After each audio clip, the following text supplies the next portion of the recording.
When we look at the disruptive capability of smartphones, I won't go through the slide in detail, but you can see existing products like phones, radios, DVD players, gaming devices, camcorders, GPS, and so forth. All of those technologies, some of which are not that old, are being displaced very quickly by smartphones. In terms of geography, there are now more than 2 billion global internet users. This is online, this is PC-based and mobile. 50% of those users are in 5 countries. And you can see that China is the largest, followed by the United States. This slide talks simply about the mobile 3G market, so the mobile internet market, and there are some fascinating numbers here. I won't go over it in detail, but you can see that the United States is the highest number of users, but not the most penetrated. Japan has 96% penetration. When you think about growth opportunities and go down to China for mobile internet applications, it's only 2% penetrated. And so some of the most highly populated countries in the world are still barely penetrated as this revolution unfolds. Online commerce e-commerce is growing very rapidly, as shown in this chart, with mobile shown in the lower right, starting to turbocharge adoption. So this is very immersive experiences for those of you who shop online using Rulala or Amazon, flash sale-based companies or other sources. Its expectations for consumers are very high, and this revolution will be transformative. When we try to get a sense of where this technology revolution is going, we can look at Japan, which, as I said, is a highly penetrated mobile market, and you can see that since 2006, the online page views have dramatically switched from PCs to mobile. 80% of page views in Japan now are mobile. And the video game business, same thing, moving from the living room to the street with location-based services and other possibilities. Gaming, the virtual world games are attracting staggering traffic. Are there people that spend time playing online games here? No one's going to admit to that. Zynga's Cityville, some of you may be familiar with an earlier Zynga game called Farmville. Farmville has been trumped by Cityville, where you build the city of your dreams. And within 2 months of introducing this product, it has over 100 million users.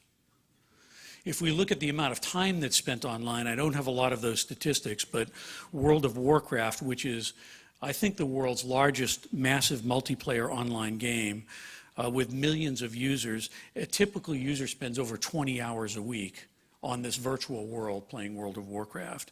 So it shows you, gives you a glimpse into the world to come. There are also games for role-playing, card games, puzzles, and lots of interesting opportunities actually in the education sector. Obviously, Facebook has been transformative in terms of social networking. An interesting thing to make, having talked a little bit about virtual worlds, is that while Facebook leads the English language market with almost 600 million users now, people go on Facebook with their real identities.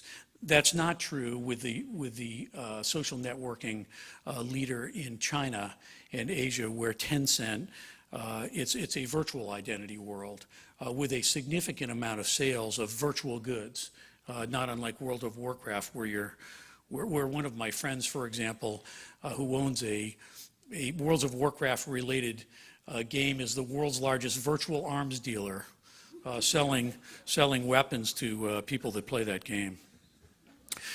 Let me just talk a little bit about the company side. This slide shows the transformative, disruptive features of the mobile internet and internet revolution, where we see on the right, sorry, I keep doing that. Half of the companies that were leaders just 5 or 6 years ago have dropped off the list and been replaced by other names, that companies that weren't even in business 5 years ago, Tencent, Baidu, Alibaba, and others. So it's a very, very dynamic world, as I said, fast, ferocious, adventurous. Also on the internet is already the third most consumed media. It's come on very strong, taking market share from television in particular, but also radio, and it will continue to grow very dramatically. So let me now go back to the other revolution, one that I've actually spent a little bit more time in, the biotech, genetics, and medical revolution.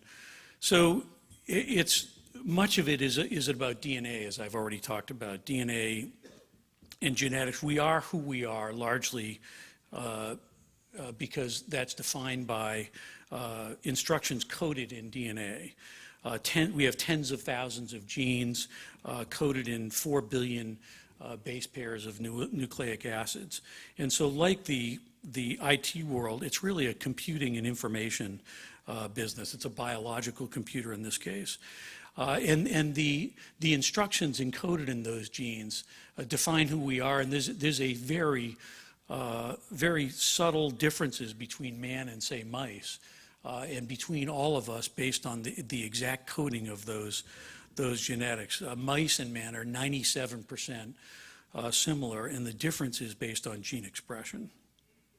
And we're now understanding that in a lot of detail. So similar to the IT and mobile internet world, what are some of the exciting scientific developments in this world?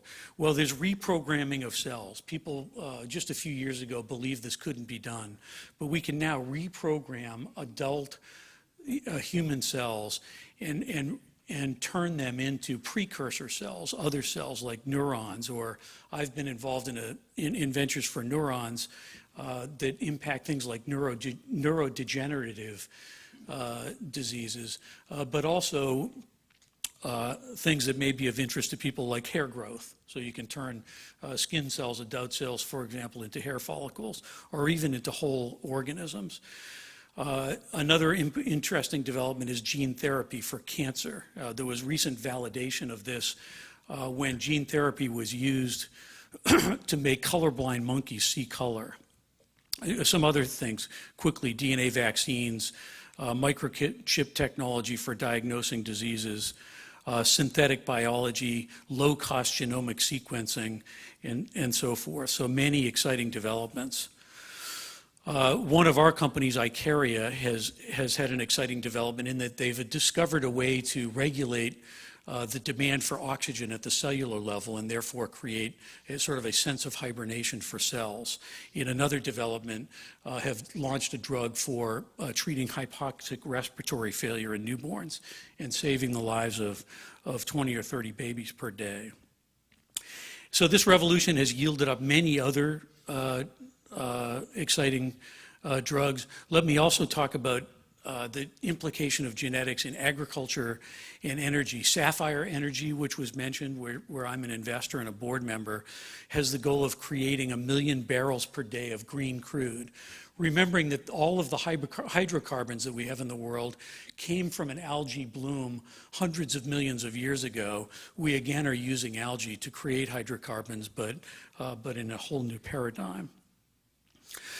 So one of the important applications of genetics and biology, new biology, is for what we call personalized medicine.